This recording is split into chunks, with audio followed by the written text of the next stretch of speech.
it's really sad with a lot of women who always find they're the ones at fault. If something doesn't work out, it seems like a common theme.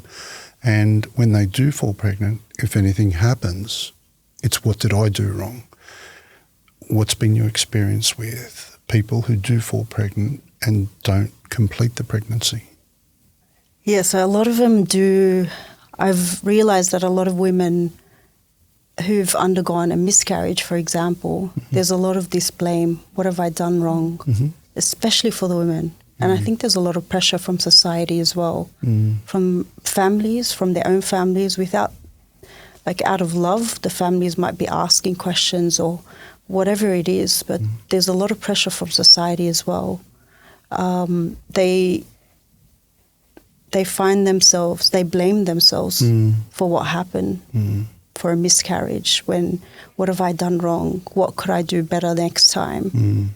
A lot of the time it's not like that. 1 in 4 pregnancies actually end up with a miscarriage. Right. And that's not the result of anything that a woman's done, or a man for that sake. It's just, unfortunately, something that does happen.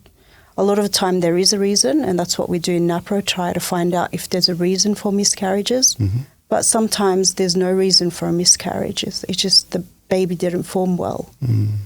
But there is a lot of this blame. And then the woman carries this burden with her, this anxiety and this depression as well. I think what I'll add to that as well is those types of reactions can come a lot from more of a goal-oriented approach, where people see just having a child or having a baby as the end goal, rather than living through an experience and living the fullness of that experience, you know, that God has placed on us. And I always like to go back to essentially looking at that desire to have children as the core of a Christian marriage. So it's never a bad thing to have that desire, but it's how the desire is ordered. And when it comes more from an approach of, you know, I guess this is something that is I'm entitled to, or that I really, really want, rather than always seeing children as a gift from God, and as a gift of co-creating with God, which is really what it is, and that's the beauty of marriage. And I wonder, Marie, because you're seeing people after they're pregnant in the Teresa Centre, and I'm wondering what the mental load is with a lot of them, because a lot of people want to be pregnant and they're ready to be pregnant, but no one really understands what it's like to be pregnant if it's their first child. And then they're going through the pregnancy, and every morning they're thinking, great, I've got morning sickness, that's good because I know baby's safe, baby's healthy.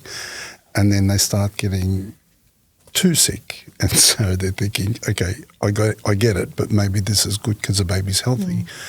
And unfortunately, sometimes that doesn't mean anything. It just means what it is, physiologically, I guess.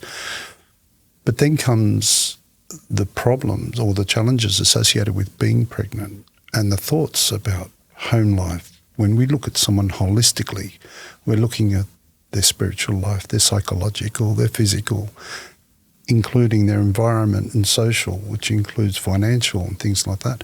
What are some of the challenges that you've come across with women while they're pregnant who are having a challenging time with pregnancy? So there are a lot of different struggles in pregnancies and for different women.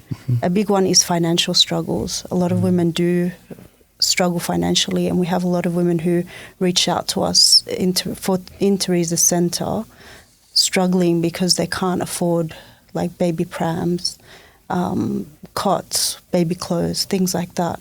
And thank God we get a lot of donations, so we're able to help a lot of women in that perspective. But the big challenge also is them feeling alone.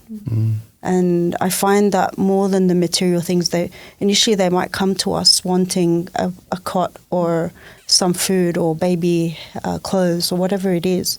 But the more we sit and talk with them, we realise that actually their problem is a bit deeper than that. And many of them do find themselves quite alone. They don't have anyone to talk to. They're struggling. Like maybe someone like you, in your situation, they struggled to fall pregnant, but then they weren't expecting the pregnancy to be so hard. and then they find that a challenge. Like, thank God, yes, I'm pregnant, but now I'm struggling with, well, I wasn't really expecting this. And there is that whole, like, especially for us women, we do have that I'm at fault.